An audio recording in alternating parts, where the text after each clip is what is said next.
बिस्मिल्लाहिर्रहमानिर्रहीम, अस्सलाम वालेकुम। Welcome back to my YouTube channel Irtasam's biology.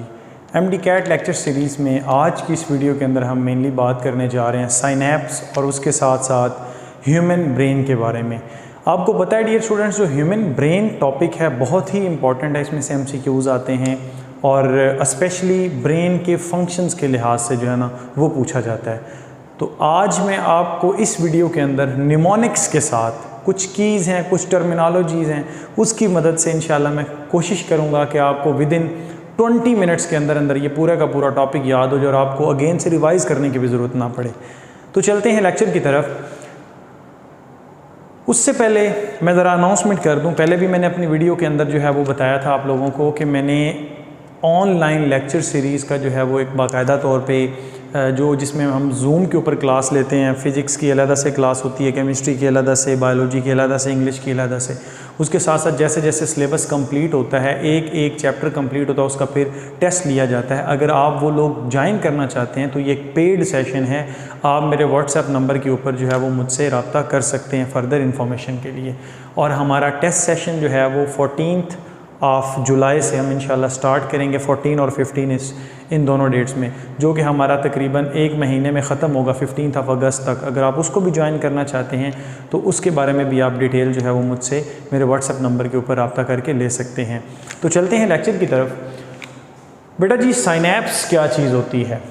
Synapse हम कहते हैं कि जो हमारा नर्वस सिस्टम है, जो न्यूरॉन है, ये डायरेक्टली एक दूसरे के साथ कनेक्टेड नहीं होते, बल्कि जो नर्वस कोऑर्डिनेशन है ये केमिकल कोऑर्डिनेशन की, कुछ केमिकल्स की मोहताज होती है।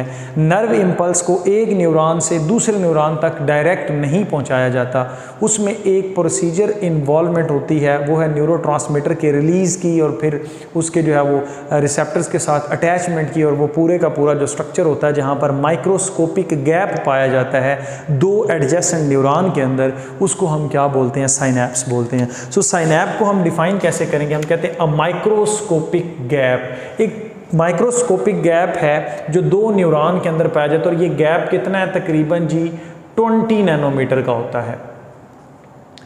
इसको हम क्या बोलते हैं? साइनैप बोलते हैं। ये जो दरमियान में कैविटी है, ये जो गैप बना है, इसका नाम क्या है? That is cleft. Synaptic cleft का नाम इसको देते हैं। This is synaptic cleft. और ये कितना होता है? 20 नैनोमीटर का होता है। तो अब आपको पता होना चाहिए कि पीछे से क्या आ रही है डियर स्टूडेंट्स। ये आपके पास क्या आ रही है? कि नर्व इम्पल्स आ रही है।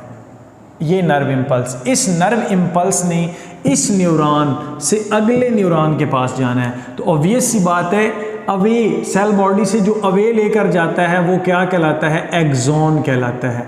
ये एक्सॉन होगा एक न्यूरॉन का और डियर स्टूडेंट्स ये क्या होगा? डेंड्राइट होगा आपके पास दूसरे न्यूरॉन का। तो एक के एक्सॉन से दूसरे के डेंड्राइट के पास नर्व इम्पल्स को पहुंचाना है तो उसको ये जो कैविटी है इसको क्रॉस करना पड़ेगा। इसके लिए प्रोसीजर जो है वो क्या होगा आपको पता होना चाहिए। ये जो है डियर स्टूडेंट्स क्लेफ्ट है, इसको बोलते हैं साइनेप्टिक क्लेफ्ट। तो ये जो न्यूरॉन होगा ये वाला, this is called pre synaptic neuron, यानी कि साइनैप्स से पहले वाला जो neuron, this is called pre synaptic neuron. और ये जो आपके पास होगा this is called post synaptic neuron. ठीक हो गया? यहाँ से यहाँ तक नर्व इम्पल्स ने आना है तो इससे ये गुजर कर जाएगी। अब इस प्रोसीजर के अंदर होता क्या है? ये जो एक्सॉन की एंडिंग होती है यहाँ पर कुछ वेजिकल्स मौजूद हैं। क्या चीज़ मौजूद है? देयर आर सम वेजिकल्स मौजूद हैं और इन वेजिकल्स के अंदर ख़ास किस्म के केमिकल्स मौजूद हैं। These chemicals are called neurotransmitter.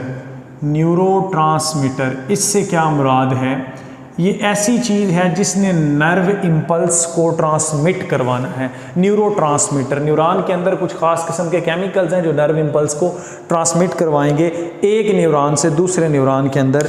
अब ये किसके पास हैं? ये बड़ा इंपॉर्टेंट एमसीक्यूज है। बेसिकली ये जो वेजिकल्स हैं जिसके पास न्यूरोट्रांसमीटर हैं ये प्री साइनेप्टिक न्यूरॉन के पास है। ठीक हो गया? और इसके पास आपने पढ़ रखा है एक्सोप्लाज्म में कुछ माइटोकॉन्ड्रिया भी मौजूद होते हैं। अब ये माइटोकॉन्ड्रिया क्या प्रोवाइड करेंगे? एनर्जी प्रोवाइड करेंगे। तो यहाँ पर क्या होता है जब पीछे से नर्व इम्पल्स आती है तो यहाँ पर बाहर कुछ कैल्शियम आयंस पड़े हुए होते हैं। ये कैल्शियम आयंस के लिए ये ओपन हो जाता है और जब नर्व इम्पल्स आते हैं तो कैल्शियम आयन अंदर आएंगे। ये कैल्शियम आयन सिग्नल दे देंगे किसको कि ये वेसिकल्स जो हैं इनको क्या किया जाए, एक्सोसाइटोसिस के थ्रू, इनको एक्सोसाइटोसिस के थ्रू जो इनके अंदर मटेरियल है उसको किधर पोर कर देना है, उसको पोर कर देना है साइनेप्टिक क्लेफ्ट के अंदर। भाई इसका हमें क्या फ़ायदा होगा, साइनेप्टिक क्लेफ्ट के अंदर इसको क्यों डाला गया है, क्योंकि ये जो आपके पास डेंड्राइट है या जो पोस्ट साइनेप्टिक न्यूरॉन है इसके ऊपर ग्लाइकोप्रोटीन से लगे कुछ रिसेप्टर्स मौजूद होते हैं।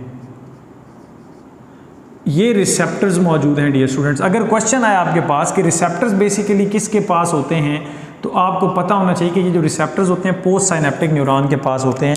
तो ये जो न्यूरोट्रांसमीटर्स हैं बेसिकली ये इनके ऊपर आके लग जाते हैं।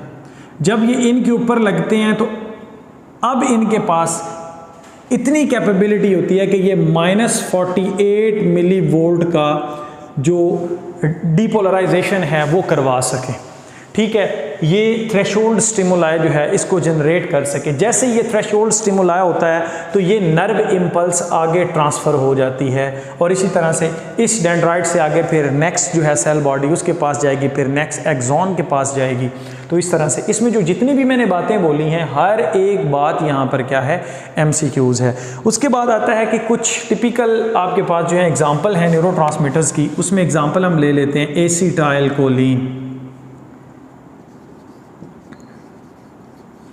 सबसे ज़्यादा MCQs जो MDCAT में पूछा गया, ये नम्स के अंदर पूछा गया, पिछले साल भी था कि ये पेरिफेरल नर्वस सिस्टम का क्या है, न्यूरोट्रांसमीटर है। ये सेंट्रल नर्वस सिस्टम में नहीं होता। अगर सेंट्रल नर्वस सिस्टम में ये आए तो ये न्यूरो मॉड्यूलेटर के तौर पे काम करता है, यानी कि इनहिबिटरी इफेक्ट करता है। ठीक है, सेरोटोनिन ये एक न्यूरोट्रांसमीटर है, डोपामीन ये एक न्यूरोट्रांसमीटर है, एपिनेफ्रीन ये न्यूरोट्रांसमीटर है, नॉर एपिनेफ्रीन ये आपके पास क्या है, ये स्पेशली आपके पास क्या है, दीज आर कॉल्ड न्यूरोट्रांसमीटर्स। ये यहाँ पर क्या करते हैं बेसिकली, ये सेरोटोनिन डोपामीन वगैरह हो गए, ये क्या करते हैं, ये इस जगह पर आके इनके ऊपर लगते हैं रिसेप्टर्स के ऊपर ताकि मैसेज को आगे ट्रांसफ़र कर दिया जाए। ठीक है, इस तरह से जो साइनेप्स है वो आपके पास सारे का सारा कवर हुआ। जो इसमें टिपिकल जो बातें थी वो मैंने आपको बता दी कि इसमें से जब नर्व इम्पल्स आएगी तो ये वेसिकल्स एक्सोसाइटोसिस के थ्रू, तो इसका मतलब है माइटोकॉन्ड्रिया बनाया एक्सोसाइटोसिस बेसिकली ATP मीडिएटेड होती है, एनर्जी को यूटिलाइज करते हुए इन केमिकल्स को बाहर भेज देगा। ये रिसेप्टर्स पे लगेंगे, थ्रेशोल्ड स्टिमुलाई को जनरेट किया जाएगा, उसके बाद नर्व इम्पल्स एक न्यूरॉन से दूसरे न्यूरॉन्स में क्या हो जाती है, ट्रांसफ़र हो जाती है। This is called synapse. Synapse दो तरह के हैं डियर स्टूडेंट्स। ये जो साइनेप्स मैंने आपको पढ़ाया ये है केमिकल साइनेप, लेकिन ये जो मैंने पिक बनाई हुई है ये कौन सा है, दैट इज इलेक्ट्रिकल साइनेप। इलेक्ट्रिकल साइनेप जो है ये लोअर इनवर्टिब्रेट्स जो है उनके अंदर होता है। इसमें ये जो इसका गैप जंक्शन है, ये जो इसका सिनेप्टिक क्लेफ्ट है ये 0.2 नैनोमीटर का होता है, बहुत छोटा है। इसमें ये देखें ये न्यूरॉन और ये न्यूरॉन ये आपस में डायरेक्टली जुड़े हुए हैं चैनल प्रोटीन्स की मदद से, और इसको हम क्या बोलते हैं, that is called gap junction. इसको गैप जंक्शन का नाम देते हैं। ये कहा जाता है कि ये एक दूसरे के साथ फ्यूज़ होते हैं। यहाँ पर किसी किस्म के न्यूरोट्रांसमीटर्स मौजूद नहीं हैं, यहाँ पर किसी किस्म की वेसिकल्स मौजूद नहीं है। सिंपली नर्व इम्पल्स पीछे से आएगी, इस चैनल में से गुजरती हुई आगे चली जाएगी। तो ये आपके पास फास्ट रिस्पॉन्स होगा, ये ज़रा डिलेड रिस्पॉन्स होगा। इसमें कोऑर्डिनेशन ज़रा फास्ट होगी, इसमें कोऑर्डिनेशन ज़रा क्या होती है, स्लो होती है डियर स्टूडेंट्स। तो ये बात आपको समझ आ गई होगी। इसी तरह से कुछ न्यूरोमॉड्यूलेटर्स होते हैं, ड्रग्स होती हैं जो बेसिकली इनकी मिमिक्री करती हैं। ठीक है, जैसे निकोटीन हो गई, जैसे आपके पास मॉर्फिन वगैरह हो गई, अल्कोहल वगैरह हो गया, वो इन रिसेप्टर्स के ऊपर आके लग जाते हैं, जिसकी वजह से ज़रा कम्युनिकेशन जो है वो गैप बन जाता है। जैसे आप लोगों ने जो ड्रग एडिक्ट लोग होते हैं उनको देखा होगा कि जब वो बात करते हैं तो बड़ी स्लो बात करते हैं। ठीक है, बेसिकली वो जो आपके पास जितने भी नशा आवर अद्वियात होती हैं, जो मेनली हम मेडिसिन खाते हैं नॉर्मली, वो भी डियर स्टूडेंट्स यहाँ पर इन रिसेप्टर्स के ऊपर आके बाइंड करती हैं, जिससे हमें थोड़े से टाइम के लिए आराम आता है। जैसे वो उतरती हैं तो ऑटोमेटिकली फिर से वही सेंसेशन होना शुरू हो जाती हैं। तो ये था आपके पास पास बेसिकली साइनैप्स, इसमें से जितने भी MCQs हैं वो मैंने आपको बता दिए हैं, और इसमें से इसके अलावा तकरीबन आलमोस्ट जो है वो MCQs कोई नहीं आ सकता। इसको अच्छे तरीके से कर लें, लाजमी इसमें से एक MCQs आता होता है। उसके बाद आता है हमारे पास brain, human brain. Human brain आपको पता है क्लस्टर ऑफ न्यूरॉन, बहुत सारे न्यूरॉन्स इकट्ठे हुए हैं, उसके साथ साथ उसके ग्लियल सेल्स इकट्ठे हैं, न्यूरोग्लिया इकट्ठे हैं, तो उन्होंने क्या बना दिया, अब ब्रेन बना दिया।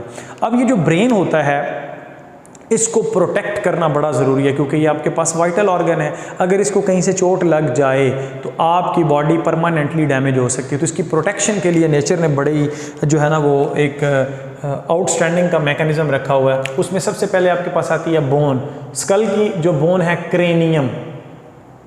क्रेनियम बेसिकली इसको क्या कर रही होती है, महफूज कर रही होती है। उसके बाद हमारे पास आता है डियर स्टूडेंट्स मेम्ब्रेन। मेम्ब्रेन इसकी जो होती है वो मेनिंजीज होती हैं, उसको क्या बोलते हैं, दीज आर कॉल्ड मेनिंजीज। और मेनिंजीज जो है वो 3 होती हैं, ठीक है। जो सबसे इनर मोस्ट होती है वो कहलाती है पिया मैटर, जो उस दरमियान वाली होती है दैट इज़ द एराक्नाइड मैटर, और जो सबसे ऊपर वाली होती है that is called dura mater होती है, ठीक है। और इनके अंदर एक ख़ास किस्म का फ्लूइड पाया जाता है, this fluid is called cerebrospinal fluid. Cerebrospinal fluid जिसको शॉक एंड जॉल्ट से बचाता है। लाइक मैं ऐसे कर रहा हूँ तो मेरा जो ब्रेन है इसके अंदर ये जो फ्लूइड है उसने उसको उसकी जगह पे रखा हुआ है, शॉक एंड जॉल्ट से जो है वो बचा रहा होता है। तो इन 3 तरह से इसकी क्या की जाती है, हिफाजत की जाती है, आपको ये पता होना चाहिए। उसके बाद आते हैं, देखें जो ब्रेन है ना इसका 3 के साथ जो है वो बड़ी मोहब्बत है। देख लें ब्रेन की हिफाजत भी 3 तरीक़ों से की जा रही है। मेनिंजीज भी कितनी है, 3 है। ब्रेन के पार्ट्स भी कितने हैं आपके पास, 3 है। तो 3 के साथ बड़ी मोहब्बत है। कौन सा, fore brain, mid brain, hind brain. Hind brain के भी कितने हिस्से हैं, 3 है। फोर ब्रेन के कितने हिस्से हैं, 3 है। उसमें से लिम्बिक जो है सिस्टम, उसके कितने हिस्से हैं डियर स्टूडेंट्स, 3 है। इसी तरह से आपके पास हेमिस्फीयर जो है वो आपके पास लेफ्ट और राइट होता है, लेकिन उसको तीसरी चीज़ आपस में जोड़ रही होती है, दैट इज़ कॉल्ड कॉर्पस कोलोसम। तो इसका मतलब क्या है कि ब्रेन को 3 के साथ बड़ी मोहब्बत है। एक तो आप ये बात याद रख लें, ठीक है। उसके बाद आता है 4 ब्रेन। स्टार्ट करते हैं हम। 4 ब्रेन जो है डियर स्टूडेंट्स, इसके फर्दर मैंने आपको बोला है 3 पार्ट्स हैं। सबसे पहले आपको पता होना चाहिए कि ये कौन कौन से, that is TLC, T lymphocyte, आप याद कर सकते हैं। TLC, T lymphocyte, thalamus, limbic system और सेरिब्रम आ जाता है। थैलेमस में आपके पास जो है आपको पता होना चाहिए ब्रो द सेरिब्रम, सेरिब्रम से ये नीचे है, और ये क्या करता है, मैं लिखने लगा हूँ, एक्सेप्ट नोज। इसको बदबू बड़ी जो है ना वो एक्सेप्ट नोज गंदी लगती है। खुशबू या बदबू को छोड़ के, स्मेल को या फ्रेगनेंस अरोमा को छोड़ के, ये ऑल सेंसरी इंफॉर्मेशन को कलेक्ट करता है। तकरीबन सारी सेंसरी इंफॉर्मेशन को जो है वो रिसीव करता है और फफे कुटन वाला काम करता है।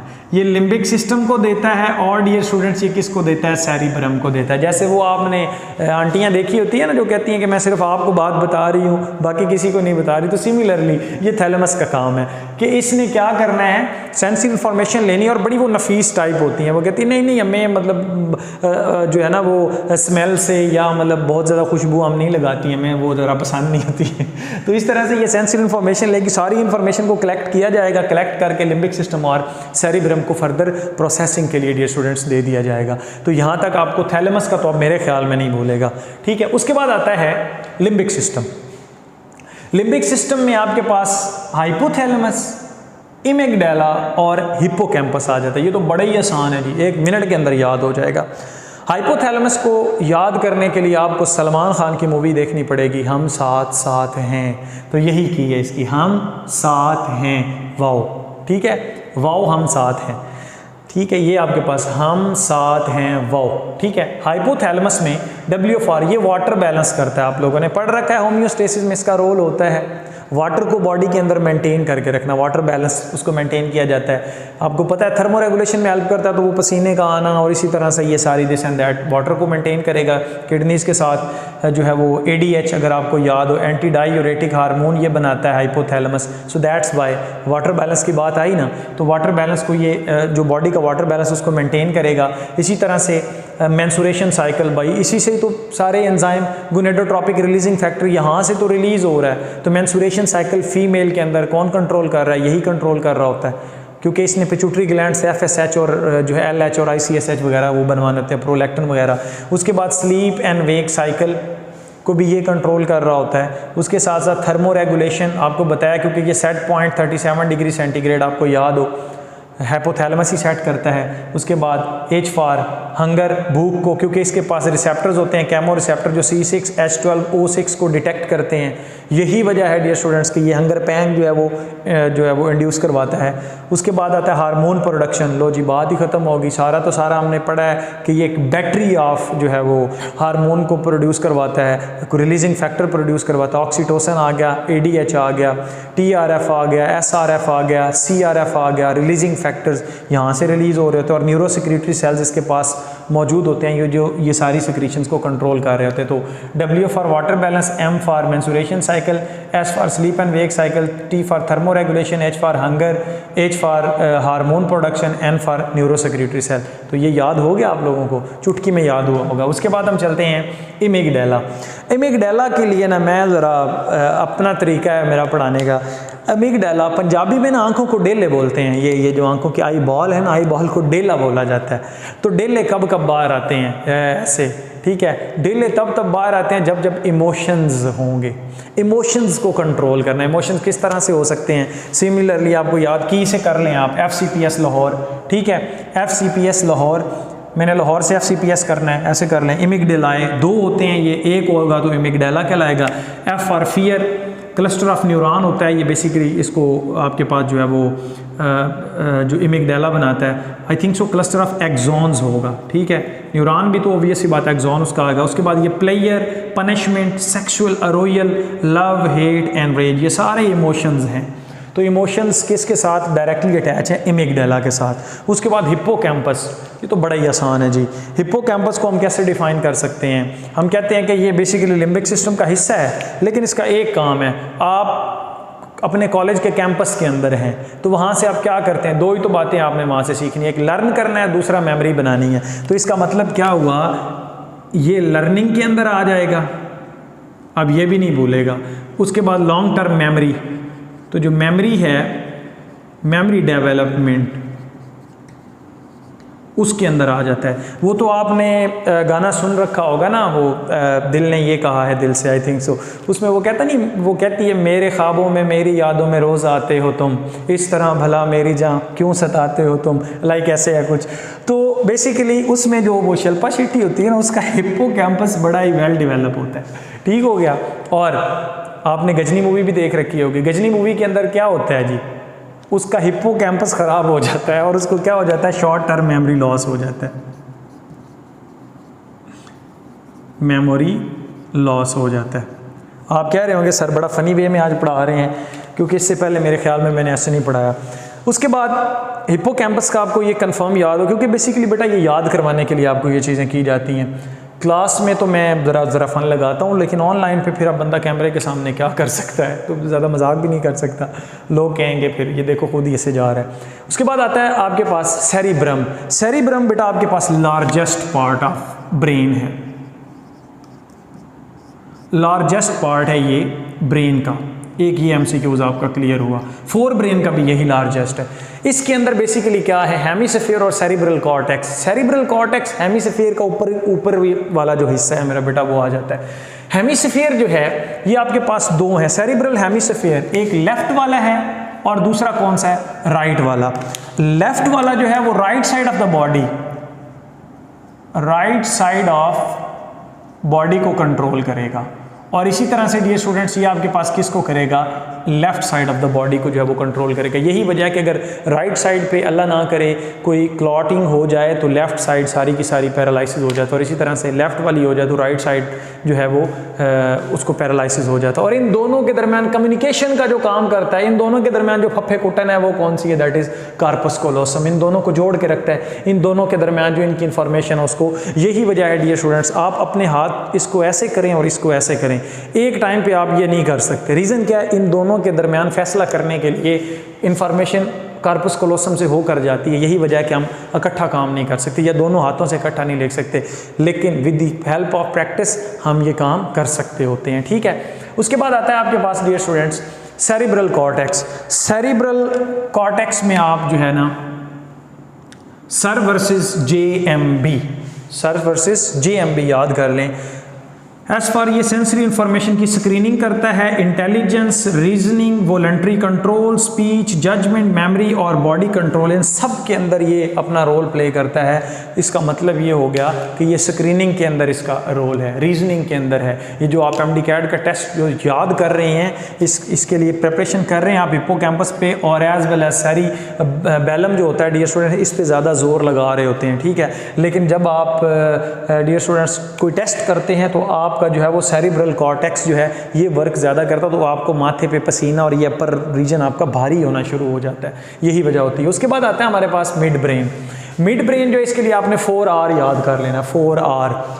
Reduced in human reticular formation यानी कि एग्रीगेट ऑफ न्यूरॉन्स ये बनाता है। ऑडिटरी रिले सेंटर होता है, जो कानों से इंफॉर्मेशन जाती है उसको ये रिले करके मुख्तलिफ हिस्सों तक देता है, मतलब एक पाथवे प्रोवाइड करता है। जो इन्फॉर्मेशन आ रही है उसको कहाँ भेजना है उसका ये काम कर रहा होता है। और रिफ्लेक्सेस जो मूवमेंट होती हैं वो रिफ्लेक्स आर्क वाली नहीं, दूसरे रिफ्लेक्सेस जो होते हैं, हम कहते हैं यार इस बंदे के रिफ्लेक्स बड़े तेज़ हैं, ये बड़ा क्विक रिस्पॉन्स है, तो ये बेसिकली होता ये छोटा सा है लेकिन ये काम बड़े बड़े करता है। रिफ्लेक्सेस जो मूवमेंट होती हैं उसको ये कंट्रोल कर रहा होता है। उसके बाद आता है आपके पास हाइंड ब्रेन। हाइंड ब्रेन के फिर 3 हिस्से हैं, उसमें आपके पास आता है पहला मेडुला ऑब्लांगेटा, फिर पॉन्स, फिर सेरिबेलम। मेडुला ऑब्लांगेटा के लिए फिर से मुझे थोड़ा सा फन क्रिएट करना पड़ेगा। ये जो जगह है ना, ये वाली जगह, ये ना टीचर के थप्पड़ मारने की फेवरेट जगह होती है, ठीक है। तो जब आपका गुनाह हो और आपको थप्पड़ लगने लगा हो, आपकी मिस्टेक और आपको थप्पड़ लगने लगा हो, तो आपके अंदर कौन कौन सी चेंजेस आती हैं? हार्ट बीट तेज़ हो जाती है, ब्लड प्रेशर राइज कर जाता है, सांस फूल जाता है, और ऐसे करते हैं जब आपको थप्पड़ लगता है। तो ठीक है, ये चारों बातें आ गई। स्वेलविंग के अंदर, हार्ट बीट के अंदर, ब्लड प्रेशर के अंदर और ब्रीदिंग के अंदर सांस चढ़ जाता है, ठीक है। तो ये सारा काम किसका है? मेडुला ऑब्लांगेटा का। मैंने कभी भी अपने बच्चों को ये नहीं कहा कि मैं तेरी गर्दन से चपेट मारनी, मैं कहना मैं तुम्हारे मेडुला ऑब्लांगेटा के ऊपर थप्पड़ मारना है। तो इससे याद हो गया आपको कि ये involuntary action swallowing, heart beat, blood pressure and breathing में जो है वो अपना रोल प्ले करता है। फिर आता है पॉन्स। पॉन्स जो है ना, ये कासद है। कासद का काम होता है पैगाम देना, ठीक है। ब्रिज का काम करता है ये किसके दरमियान? सेरिबेलम एंड मेडुला ऑब्लांगेटा के दरमियान ब्रिज का काम करेगा। फिर ये ब्रीदिंग रेट और ब्रीदिंग पैटर्न मेडुला ऑब्लांगेटा के साथ मिलकर हेल्प करेगा। ट्रांजिशन बिटवीन स्लीप एंड वेक जो है स्टेट होती है उसके अंदर, ये कहा जाता है कि जब आप सुबह के टाइम पे आपको घर वाले उठा रहे हों, लेकिन आप सारी बातें सुन रहे होते हैं, लेकिन आपका बॉडी जो है वो आपके बस के अंदर नहीं होती, आप हिल नहीं पा रहे होते, ठीक है। ये वो जो पर्टिकुलर स्टेट होती है उसको क्या बोलते हैं? Sleep and wake transition state कहलाता है। फिर आपके पास आ जाता है सेरिबेलम। सेरिबेलम वेल डेवलप होता है बर्ड्स के अंदर। साइबेरियन बर्ड्स देखें, साइबेरिया से उड़ के, रशिया से उड़ के पाकिस्तान में आ जाती हैं। ऑब्वियस सी बात है कि अब उनकी मेमोरी तो बहुत ज़्यादा, यहाँ पर आना है, यहाँ पर हैचिंग करनी है, बच्चे पैदा करने हैं, फिर उनको वापस लेके चले जाना है, तो सारा साल कहीं ऐसे ही आने जाने में आउटिंग में गुजर जाता होगा, ठीक है। तो वेल डेवलप है, तो इसका मतलब है ये मेमोरी के साथ इसका रोल है। मैंने आपको बोला है, पहले भी बता दिया कि हिप्पोकैम्पस के साथ ये भी हेल्प करता है। उसके बाद ये स्मूथ मूवमेंट, सुई के अंदर धागा डालना, डायग्राम बनाना, ठीक है। स्मूथ मूवमेंट बॉडी के अंदर, पिक्चर को एडिट करते वक्त जो आप क्रॉपिंग कर रहे होते हैं उसमें स्मूथ मूवमेंट होती है डियर स्टूडेंट्स। बॉडी के इक्विलिब्रियम, ये जो मैं आपके सामने खड़ा हूँ उसमें इस सेरिबेलम का और एज वेल एज आपके पास डियर स्टूडेंट्स जो है वो जो मेरे कानों के अंदर फ्लूइड है उसका रोल होता है। Walking, running and bicycle riding में कौन हेल्प कर रहा होता है? आपके पास सेरिबेलम। फिर दिमाग के अंदर कुछ खाली खाने हैं, कुछ हिस्से हैं, उनको हम वेंट्रिकल्स बोलते हैं, और वो कहाँ मौजूद हैं? अगर मुझसे गलती ना हो तो 2 कहाँ पर होते हैं? लिम्बिक सिस्टम और सेरिब्रम के दरमियान में होते हैं। ये आपके पास एक आपके पास लिम्बिक सिस्टम और थैलेमस के पास होता है, और एक डियर स्टूडेंट्स आपके पास मेडुला ऑब्लांगेटा और पॉन्स के दरमियान होता है। और इन वेंट्रिकल्स के अंदर क्या मौजूद है? सेरिब्रोस्पाइनल फ्लूइड जो है वो मौजूद होता है। उसके बाद एक छोटी सी बात, एक छोटी सी इंफॉर्मेशन हेमिस्फीयर्स को लेके, राइट हेमिस्फीयर हो या लेफ्ट हेमिस्फीयर हो, आपको पता है इसके पास लोब्स होते हैं। वो कौन कौन से हैं? फ्रंटल लोब होता है, temporal, parietal and occipital. Frontal lobe आपकी बॉडी के मसल्स की मूवमेंट के लिए, टेम्पोरल एंड पेराइटल जो आपके पास लिसनिंग एंड ये जो ऑलिफैक्टरी है उसके लिए, और जो ऑसिपिटल होता है वो देखने के लिए हेल्प कर रहा होता है। तो आई थिंक सो कि मैंने जितना भी डाटा था ब्रेन से रिलेटेड वो कंप्लीट करवा दिया है, एंड आई होप कि आपको ये मेरा लेक्चर अच्छा लगा होगा। प्लीज़ अपने दोस्तों के साथ शेयर करें ताकि वो बच्चे जिन्होंने एकेडमीज़ ज्वाइन नहीं की उनका फ़ायदा हो सके, ठीक है, आपने मेरी ये पैगाम लाजमी बच्चों को देना है। So stay connected, thank you and अल्लाह हाफिज़।